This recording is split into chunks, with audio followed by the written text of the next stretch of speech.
इसकी स्टडी करते हैं तो इसमें हम एक सिंगल पॉपुलेशन को डिस्कस करते हैं, यानी deals with the study of individual organisms और individual species. In other word it is study of inter relationship between individual species और इट्स पॉपुलेशन। या भी आप किसी एनवायरनमेंट की स्टडी कर रहे हो, उसमें से आप किसी एक सिंगल पॉपुलेशन को स्टडी करेंगे तो वो आर्ट इकोलॉजी। लाइक अब एक होल फॉरेस्ट है, उसमें सिर्फ आप किसी एक ट्री पे स्टडी कर रहे हो, वो आर्ट इकोलॉजी कहलाता है। इसके अलावा आप लोगों की बुक में जो एग्जांपल दी हुई है वो सोयाबीन की दी हुई है कि सोयाबीन एक प्लांट है, उस पे आप वाटर पोल्यूशन का अगर इफेक्ट चेक कर रहे हो ना कि उसकी ग्रोथ पे, उसकी ग्रोथ रेट पे क्या इफेक्ट आएगा, या आप किसी एक सिंगल पॉपुलेशन की स्टडी कर रहे हो, तो इस तरह की जो इकोलॉजी होती है उसे आर्ट इकोलॉजी बोलते हैं। साथ अपने डेफिनेशन और साथ एग्जांपल, ये ट्री ना फॉरेस्ट, ये इजी है, ये वाली एग्जांपल कर लें या सोयाबीन वाली कर लें। और जो सेकंड टर्म है वो है सिन इकोलॉजी। अब सिन इकोलॉजी उसके ऑपोजिट है, यानी इसमें हम सिंगल पॉपुलेशन की नहीं स्टडी करेंगे, ग्रुप ऑफ पॉपुलेशन यानी होल कम्युनिटी की स्टडी करेंगे।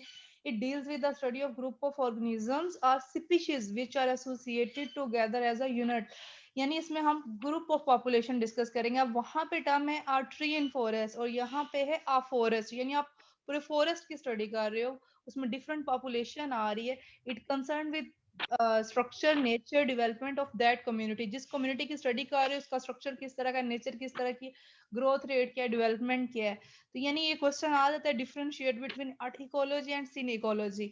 तो वही आर्ट इकोलॉजी में सिंगल पॉपुलेशन की स्टडी करेंगे एट अ टाइम, और सीन इकोलॉजी में हम ग्रुप ऑफ पॉपुलेशन की स्टडी करेंगे। ठीक है, ये इंपॉर्टेंट शॉर्ट क्वेश्चन है। नेक्स्ट है कंपोनेंट्स ऑफ इकोसिस्टम। हमने कल पढ़ा था कि दो तरह के कंपोनेंट्स होते हैं इकोसिस्टम के, बायोटिक और एबायोटिक। तो हम यहाँ पे बायोटिक को डिटेल में पढ़ेंगे। तीन कंपोनेंट्स है बायोटिक के, प्रोड्यूसर्स, कंज्यूमर्स एंड डिकम्पोजर्स।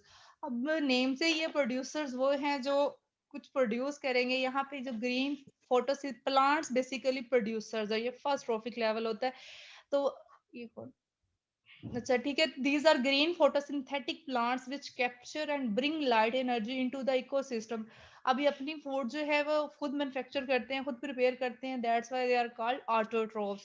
ठीक है, इसमें आप प्लांट्स की एग्जांपल के ग्रास वगैरह आ जाएगा। अब कंज्यूमर्स क्या है, कंज्यूमर्स वो है जो प्रोड्यूसर्स पे डिपेंड करते हैं। ठीक है, अब इसलिए क्यों इन्होंने कंज्यूम करना है, इन्होंने प्रोड्यूस नहीं करना, और ये अपनी खुराक खुद तैयार भी नहीं करते, प्रिपेयर भी नहीं करते, रेडीमेड फूड पे जो है वो डिपेंड करते हैं।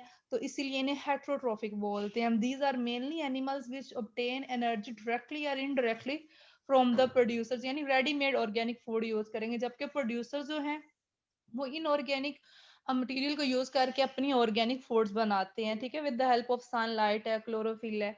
अब जो थर्ड बायोटिक फैक्टर है वो है डिकम्पोजर्स। अब डिकम्पोजर्स भी हेट्रोट्रॉफिक हैं, ये भी बनी बनाई ही फूड को यूज करते हैं, लेकिन इसमें जो बेसिकली एग्जांपल्स है वो फंजाई और बैक्टीरिया की है। ये क्या करते हैं, ये जो डेड एनिमल्स हैं, प्लांट्स है, जो डिकेइंग मटेरियल होता है, गला सड़ा जो एनिमल्स मर जाते हैं या प्लांट्स डेड हो जाते हैं, उनकी बॉडी की तोड़ फोड़ करके उनको डिकम्पोज करके ये क्या करते हैं, एनर्जी लेते हैं। और साथ ही अब कोई ना कोई केमिकल रिलीज करते हैं अपने इस प्रोसेस को प्रोसीड करने के लिए। वो नाइट्रेट्स हैं, अमोनिया है, फॉस्फेट है, पोटाशियम है, कैल्शियम है। ये क्वेश्चन इस तरह है कि components of biotic components of ecosystem, उसमें आप प्रोड्यूसर्स, कंज्यूमर्स और डिकम्पोजर्स सब एक एक एग्जांपल जो है वो साथ कोट कर दें। अच्छा, नेक्स्ट है फूड चेन। अब फूड चेन क्या है, transfer of food energy from its basic source that it's, teacher हाँ जी,